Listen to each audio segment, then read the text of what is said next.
Assalamualaikum warahmatullahi wabarakatuh.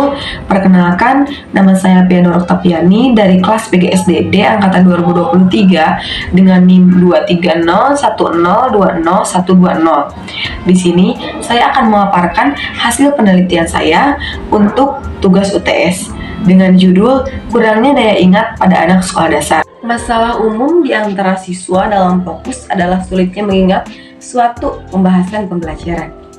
Ingatan merupakan suatu hal yang amat melibatkan kinerja otak.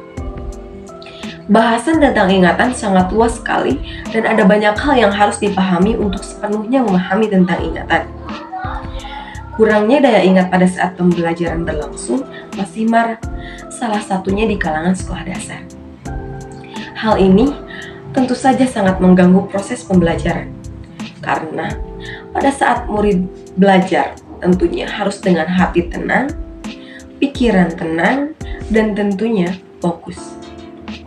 Tetapi masih banyak siswa-siswi di kalangan sekolah dasar yang terganggu daya ingatnya pada saat pembelajaran berlangsung, sehingga tidak banyak pembahasan pembelajaran yang murid tangkap. Rumusan masalah yang pertama, faktor apa saja yang mempengaruhi kurangnya daya ingat pada anak sekolah dasar? Yang kedua, bagaimana cara mengatasi kurangnya daya ingat pada anak sekolah dasar? Yang pertama itu, hal tersebut bisa disebabkan oleh beberapa faktor.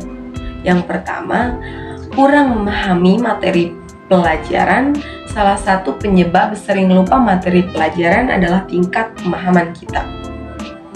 Bila sepintas selalu saja memahami materi pelajaran, kita akan dengan mudah melupakannya.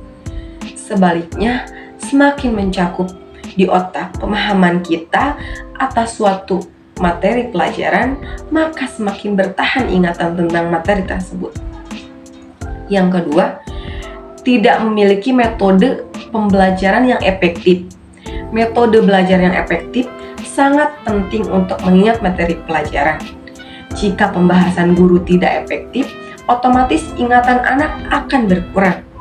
Yang ketiga, penyebab bisa disebabkan karena kurang tidur.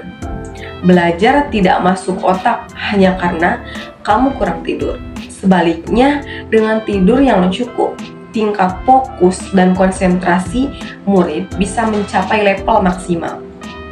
Yang keempat, bisa terjadi karena terlalu banyak tekanan, banyaknya pembahasan. Misalnya di sekolah murid sudah lelah belajar, tetapi ketika pulang murid dikasih tugas sehingga menyebabkan stres kepada muridnya. Yang kelima, kemudian bisa disebabkan karena rendahnya motivasi belajar, yang mana hal ini bisa menjadi penyebab lupa materi pembelajaran. Cara mengatasi beberapa cara yang dapat dilakukan untuk meningkatkan daya ingat pada anak sekolah dasar antara lain belajar sambil bermain, melakukan aktivitas fisik, membaca, dan membicarakan tentang buku, melakukan permainan olah otak, memberikan nutrisi yang baik, dan bisa juga atur tidur anak agar teratur. Tujuan daya ingat pada anak sekolah dasar yang pertama, membantu mereka mengingat pembelajaran di sekolah dan memahami materi pelajaran dengan lebih baik. Kemudian yang kedua, ada daya ingat menjadi dasar dalam belajar dan perkembangan intelektual anak. Yang ketiga, berperan penting juga dalam kehidupan sehari-hari. Manfaat daya ingat anak yang pertama, memudahkan informasi dalam otak. Kemampuan berkonsentrasi yang baik akan memudahkan informasi terserap ke dalam otak anak dan menjadi memori jangka pendek. Apabila diulang-ulang, informasi tersebut akan tersimpan semakin kuat dan menjadi kenangan jangka panjang. Yang kedua, meningkatkan kemampuan belajar. Anak dengan daya konsentrasi yang baik, maka daya ingatnya pun akan terasah baik sehingga mampu mengingat keterampilan yang dipelajari dengan lebih baik. Yang ketiga, meningkatkan kemampuan belajar jangka panjang. Daya ingat yang baik akan membantu anak dalam belajar jangka panjang, seperti mengingat pelajaran sekolah, pengetahuan umum, kemampuan belajar, serta pengalaman pribadinya.